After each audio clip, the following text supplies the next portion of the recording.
আসসালামু আলাইকুম। আজকে কাদারর আকাশ অনেকটাই মেঘলা, একটু একটু করে অলরেডি বৃষ্টি চলে আসছে, এতটাই অবস্থা খারাপ।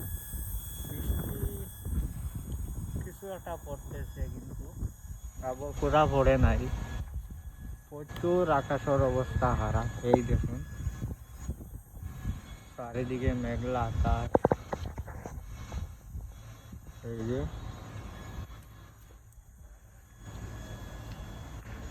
চারিদিকে আকাশের অবস্থা,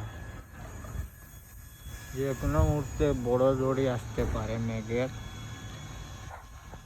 এই যে স্টেডিয়াম, এখানে বিলাদু স্টেডিয়াম রয়েছে।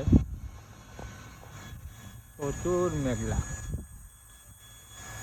মেঘলা মানে প্রচুর মেঘলা। এই জায়গায় কত সুন্দর একটা কবুতরও আছে এখানে, যে কোনো মুহূর্তে আসতে পারে, যে কোনো মুহূর্তে আসতে পারে। এই যে অবস্থা এখন।